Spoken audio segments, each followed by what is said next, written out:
नमस्कार दोस्तों, बहुत बहुत स्वागत है आप सभी का हमारे YouTube चैनल पर जिसका नाम है व्हाट यू अर्न। तो दोस्तों, आज की इस वीडियो में हम बात करने वाले हैं ई-वे बिल के बारे में। अगर आप किसी कंपनी में जॉब करते हैं, किसी कंपनी के ओनर हैं, तो आपको पता होगा कि कोई भी गुड्स को बाहर भेजने के लिए इनवॉइस के साथ साथ आपको ई-वे बिल जो है वो जनरेट करना पड़ता है और ये कंपल्सरी है।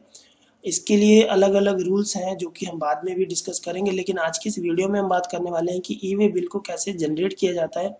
तो वीडियो को बिल्कुल भी मिस मत करना, बिल्कुल ध्यान से देखिएगा एक एक स्टेप को। दोस्तों, आपने इस वेबसाइट को ओपन कर लेना है eWaybill.gst.gov.in, ये इसका URL है। आप गूगल में सर्च करेंगे तो आपको मिल जाएगा। तो आपने इस तरह की वेबसाइट को ओपन कर लेना है और उसके बाद यहाँ पर आपको लॉगिन की ऑप्शन मिल रही है, आपने यहाँ पर लॉगिन कर लेना है। अगर आप ई-वे बिल जनरेट करते हैं तो आपके पास यूज़र नेम और पासवर्ड जरूर होगा।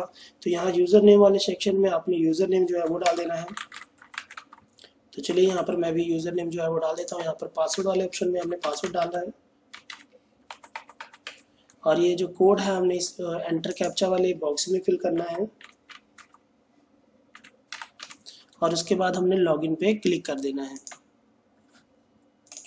तो जैसे ही लॉगिन पे क्लिक करेंगे तो आपके सामने इस तरह का एक बॉक्स आ जाएगा। अगर आप अपने जो एग्जिस्टिंग पासवर्ड है उसको चेंज करना चाहते हैं तो यहाँ पर चेंज भी कर सकते हैं।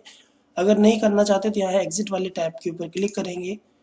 तो चलिए दोस्तों, ये डैशबोर्ड है ई-वे का जो वो ओपन हो चुका है। तो यहाँ पर देखिए आपको ढेर सारी जो ऑप्शन है वो मिल जाएंगी। ई-वे बिल जनरेट करने के लिए आपने ई-वे बिल वाले ऑप्शन के ऊपर क्लिक करना है यहाँ पर। तो यहाँ पर आपको देखिए जनरेट न्यू की ऑप्शन आ रही है, तो आपने जनरेट न्यू वाले ऑप्शन के ऊपर क्लिक कर देना है। तो यहाँ पर देखिए दोस्तों, बहुत सारी जो ऑप्शन है यहाँ पर भी आप देख सकते हैं। तो यहाँ पर देखिए सप्लाई में आउटवर्ड, क्योंकि हम गुड्स को बाहर भेज रहे हैं तो यहाँ आउटवर्ड ऑटोमेटिकली बाय डिफॉल्ट ये टिक रहेगा। सब टाइप में हम सप्लाई कर रहे हैं तो यहाँ पर सप्लाई के ऑप्शन पे टिक ऑटोमेटिकली रहेगा। अगर आप एक्सपोर्ट कर रहे हैं तो आपने एक्सपोर्ट सेलेक्ट करनी है। अगर आप लेबर जॉब के लिए ई-वे बिल बना रहे हैं तो इसके लिए यहाँ पर आपने सिलेक्ट करना है। अलग अलग इसके रूल्स हैं जो कि हम बाद में भी डिस्कस करेंगे। अभी हम बात कर रहे हैं कि नॉर्मल सप्लाई के लिए हम ई-वे बिल कैसे जनरेट करना है, ठीक है। तो ये सब चीज़ें बाय डिफ़ॉल्ट ही रहेंगी। तो यहाँ पर डॉक्यूमेंट टाइप में टैक्स इनवॉइस ये बाय डिफ़ॉल्ट रहेगा। तो डॉक्यूमेंट नंबर में आपने इनवॉइस का नंबर दे देना है। तो जैसे कि मैं दे रहा हूँ।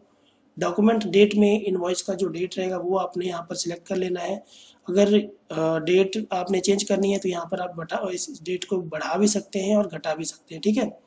तो चलिए, और ट्रांजैक्शन टाइप में यहाँ रेगुलर सिलेक्ट है तो आपने रेगुलर ही इसको छोड़ देना है। उसके बाद नीचे आएंगे तो यहाँ पर आपकी जो इन्फॉर्मेशन है वो बाय डिफ़ॉल्ट रहेगी और इस बॉक्स में हमने जीएसटी नंबर फिल करना है जिस पार्टी को हम अपना मटेरियल भेज रहे हैं, ठीक है।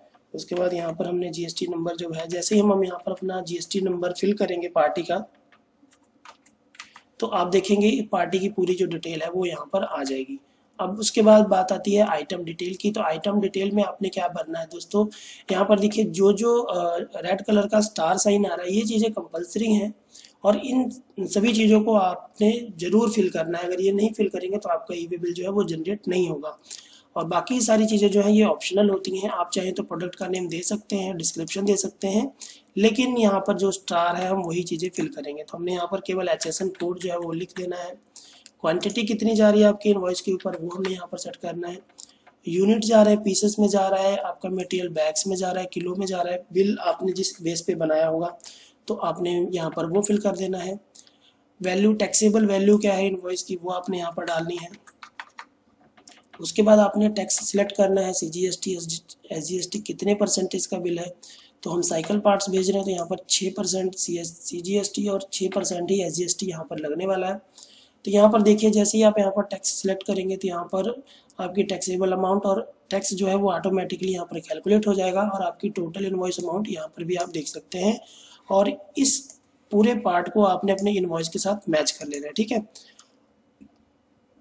अब बात करते हैं ट्रांसपोर्ट डिटेल पे। दोस्तों, अगर आपका जो मटेरियल है वो किसी ट्रांसपोर्ट के थ्रू जा रहा है तो आपने पार्ट बी को एंटर नहीं करना है, आपने ट्रांसपोर्ट की डिटेल एंटर करना है। तो यहाँ जो ट्रांसपोर्ट आईडी है यहाँ पर आपने ट्रांसपोर्ट का जीएसटी नंबर डालना है और वो ट्रांसपोर्ट बाय डिफ़ॉल्ट ऑटोमेटिकली यहाँ पर सिलेक्ट हो जाएगी। और डिस्टेंस जो है ये ऑटोमेटिकली यहाँ पर कैलकुलेट कर लेता है, तो आपने ये नहीं भरना। अगर आपका मटेरियल लोकल जा रहा है, जैसे कि मैं लुधियाना में रहता हूँ और मेरा जो मटेरियल है वो लुधियाना में ही किसी अलग कंपनी में जा रहा है, तब हम अपनी गाड़ी से अगर हम गुड्स को भेज रहे हैं तो यहाँ पर पार्ट भी हम खुद से भी भर सकते हैं। यहाँ पर देखिए ये सब चीज़ें बाय डिफ़ॉल्ट रहने दीजिए, और व्हीकल नंबर में यहाँ पर आप जिस भी गाड़ी से अपना मटेरियल को भेज रहे हैं तो आपने यहाँ पर वो गाड़ी नंबर जो है वो फिल कर देनी है। जैसे कि मैंने यहाँ पर फिल कर दिया, और आपने कुछ भी नहीं यहाँ पर डालना, नॉर्मल आपने सबमिट के ऊपर क्लिक कर देना है। जैसे ही आप सबमिट के ऊपर क्लिक करेंगे तो यहाँ पर एक और पॉपअप विंडो ओपन होगी जिसको आपने ओके कर देना है।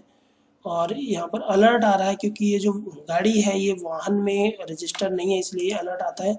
आपने ओके पे क्लिक करना है, और जैसे ही ओके पे क्लिक करेंगे आप यहाँ पर देख सकते हैं जो ई-वे बिल है वो जनरेट हो चुका है।